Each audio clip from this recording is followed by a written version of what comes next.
Welcome back to another episode of What the Poop, and welcome to Season 2.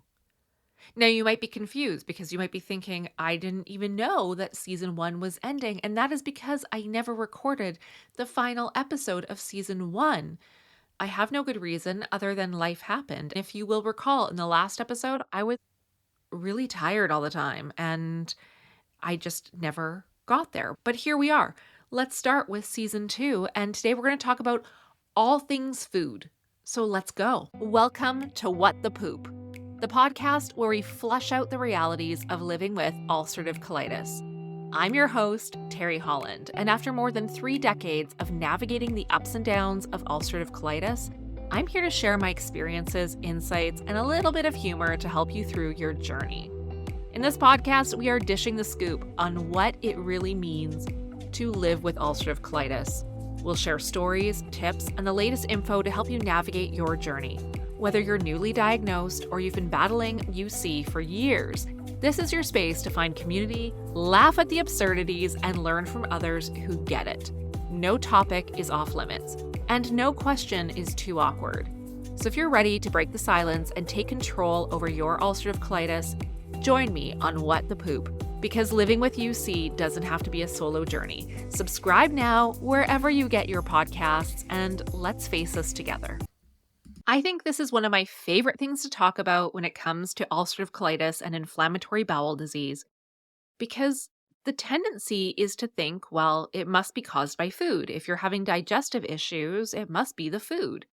And I have gone down this wormhole so many times, and it never leads me to a good place. I have had this disease for 30 plus years, but I've had this for a while, and I have tried all the food things. So I want to share with you what I have tried and found. And please note, this does not replace the advice of your doctor or a registered dietitian. I'm just telling you what has worked for me and what I have discovered. Ulcerative colitis is not caused by food. You can't create this disease by the foods you're eating.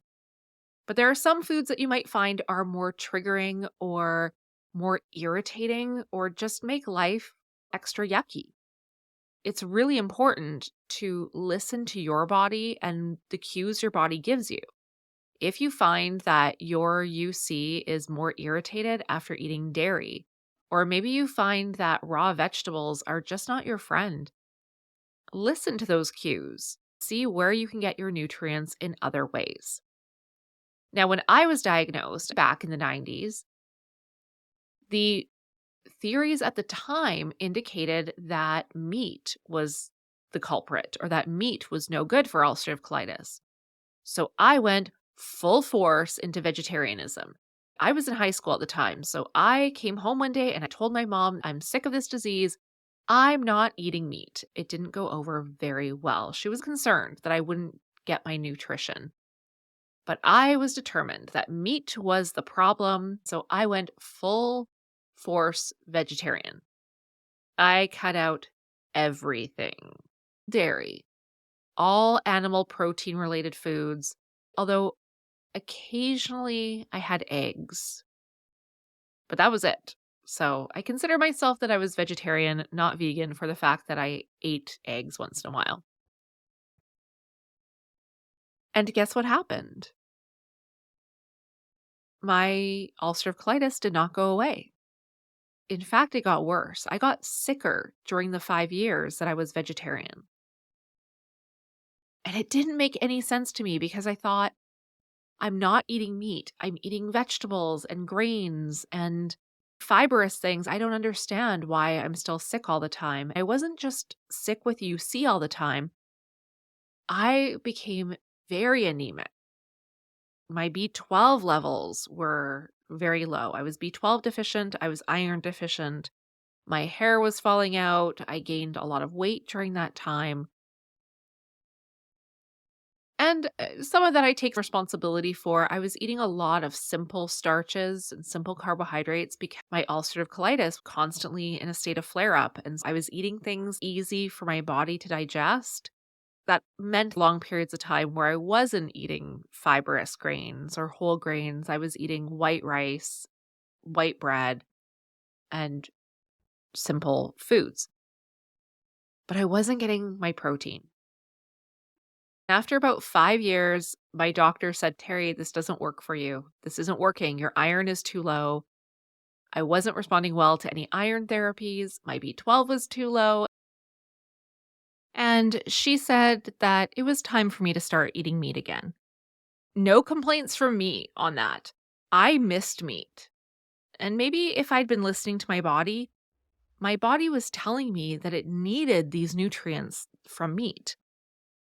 Now, if any of you out there listening are vegan or vegetarian and you want to come at me for this, believe me, if I could give up meat and be totally healthy and have that be okay for my body, I would do it.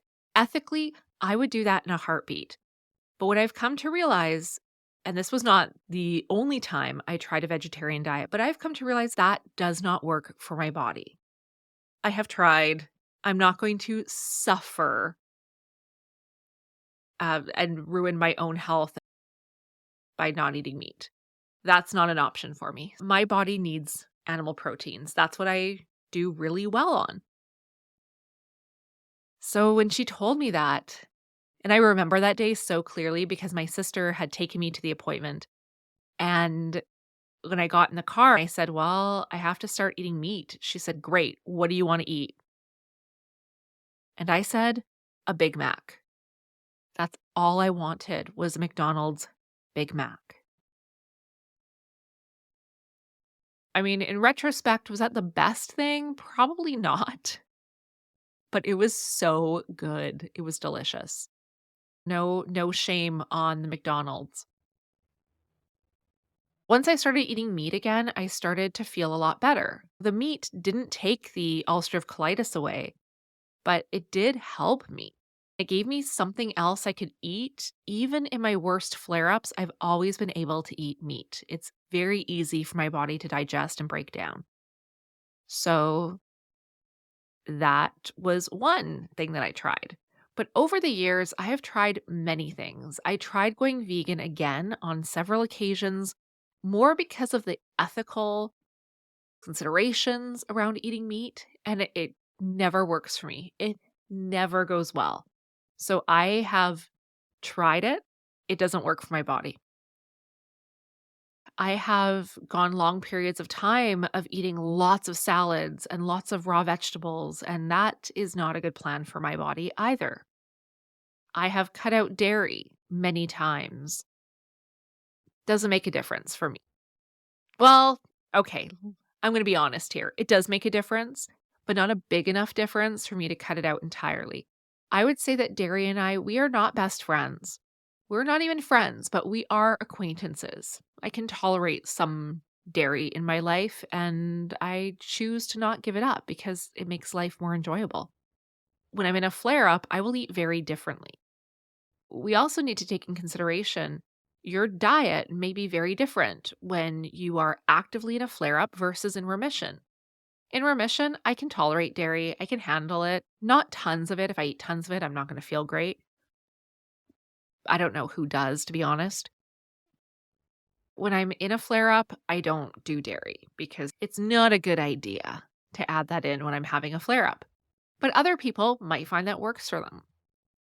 I also find that I can eat Greek yogurt even in a flare-up, and will often eat Greek yogurt during a flare-up to make sure I'm getting good protein throughout the day, because a lot of other foods I will cut out in a flare-up.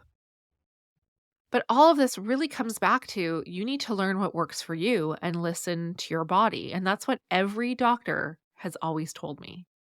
Listen to your body. If something bothers you, don't eat it. If something feels more irritating or difficult for you to digest, don't do it. Things that feel good and easy to digest, eat more of that. So when I'm in a flare-up, my diet looks more like lots of animal proteins, Greek yogurt. The last flare-up I was in, I could do hummus, which was very easy for me to digest. I can do white rice in a flare-up easily. Rice cakes are a good go-to for me. Bananas, applesauce. Sometimes in a more mild flare up, I will do very cooked vegetables, but as things progress, I cut out all the vegetables and all the fiber entirely. I have done vegetarian, sometimes more vegan. I have done low fiber, high fiber. I have done paleo. I did paleo for a while. Actually worked pretty well for me. I was eating more protein, more animal foods, and cutting out processed foods and refined grains and starches. It worked pretty well, but it was hard to stick to. The one that made the biggest difference for me recently was I went carnivore for a stretch of time, like full 100%, all meat, all day, meat, butter, salt. That was it. And oh my God, you guys, I felt incredible on that diet. The question I always get is, well, why aren't you still on it? I go through phases of it now. I would say I'm carnivish, like not carnivore, but carnivish. I know when I'm eating lots of animal proteins, I feel better. My iron, for the first time in forever, started to come up naturally without any supplements, without going for infusions. My energy was great. My joints felt amazing. And I think that was the thing that really pushed the tipping point over into remission for me, which, by the way, I am in remission now. And I think the medication was working, but just needed a little extra push. And I think going carnivore gave it that extra push. Again, not a doctor, not a dietitian, but what I do know from researching and reading about carnivore is that it really helps to lower the toxic load in the body. Plants have naturally occurring chemicals and toxins that most people are fine with eating, and your body just gets rid of it and it's fine. But some people, and from what I was reading, people who have autoimmune disorders like ulcerative colitis or Crohn's tend to not do well with those chemicals. They build up in our bodies and they get into our soft connective tissue and creates pain and inflammation. So I think that by going strictly carnivore for several months helped to lower that toxic load, help my body to finally flush it through, get rid of it, and break it down. The smart thing, I think, would be for me to just stick to that all the time, but I found it was really hard. Not hard from the perspective that I was having cravings, because honestly, once I was on it for a few days, I had no cravings at all for anything. But hard more when I'm socializing, and I love to be social. I love to eat in restaurants, not because of the food in the restaurants, but I love the atmosphere and the experience of a restaurant.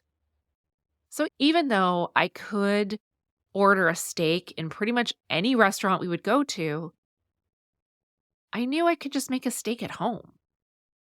And my husband makes a really good steak. So I would, and we buy really good grass-fed steaks. So if I would order a steak in a restaurant, I'd be disappointed in it. Unless it was a really good restaurant, I would feel like this isn't what I eat at home. And at home, it tastes much better. And if I'm not eating any of the sides or anything else, I started to question, well, what's the point? Why even bother eating out? And so for a while, I wasn't, but then I missed the social aspect of being in the environment of a restaurant. I love the noise of restaurants. I love going out with my friends. I love treating my friends to lunch or going for dinner or networking events where there's food and socializing. And it just started to become too difficult. So now I say we're carnivish. And I say we because my husband has been wonderful in supporting me on this and does it with me. When I'm on it, he sticks to it, at least when he's with me. So that would be the one thing that I would say that's where I really noticed a huge difference in how I was feeling was going carnivore. There's a really great podcast if you want to learn more about carnivore. She can explain it far better than I do. It's The Road to Carnivore. I'll link it in the show notes and you can check that out. she also backs everything with a ton of science and research, and she links all the medical journals, all of the research papers, everything that she talks about. So she's your go to expert for that. I'm just saying that it helped me out a lot and that keeping a high protein diet works amazing for me. With that, I've also come to realize that sugar is not my friend, that anything that's high in sugar tends to be very irritating. Now, in remission, I could have a sweet, like here or there, a little bit of chocolate or a dessert once in a while as a treat, but it never feels, I don't feel great after. I feel okay after. But I do notice a difference in my body that I really don't feel that good. So I've cut out a lot of the sweets and the sugars for that reason. I've also found alcohol is definitely not a friend, not even an acquaintance. Alcohol is out for me because alcohol is incredibly irritating and I started to develop an allergy to alcohol. So it's just out of my life. And a lot of people, if you visit any of the ulcerative colitis forums, a lot of people will say that they cannot handle alcohol. They can't tolerate it. It causes a lot of pain and discomfort, so they stay away from it. I was reading in one of the forums that I'm on for ulcerative colitis just the other day, someone was saying that if they have 4 drinks in a short period of time, like over a couple days, they will start to flare up.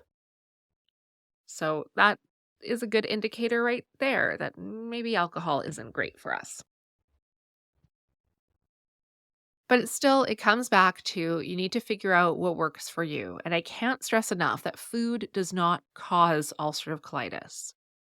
And you can drive yourself crazy trying different diets and trying to eliminate things that are irritating or don't work for you.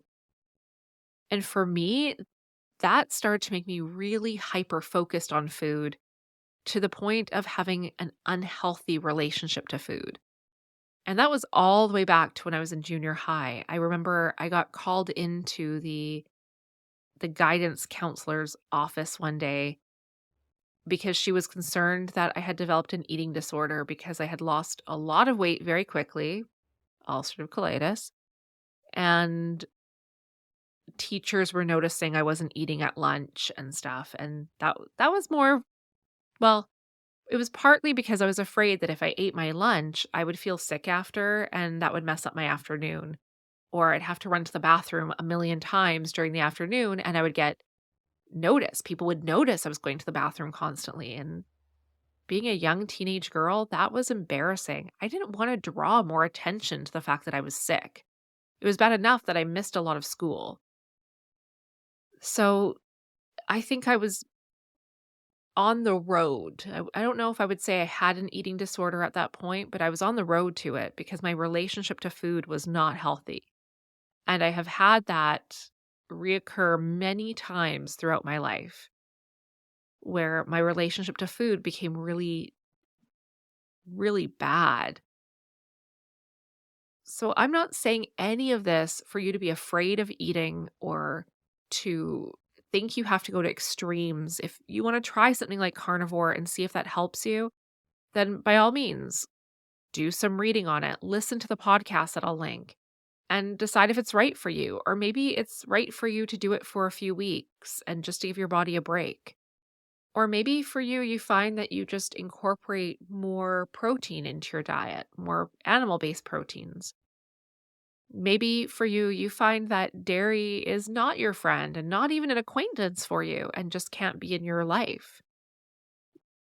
You need to find what works for you and experiment, but please don't become afraid of food. We still need to eat and we need nutrients. That's that's kind of a given, right? We just need it.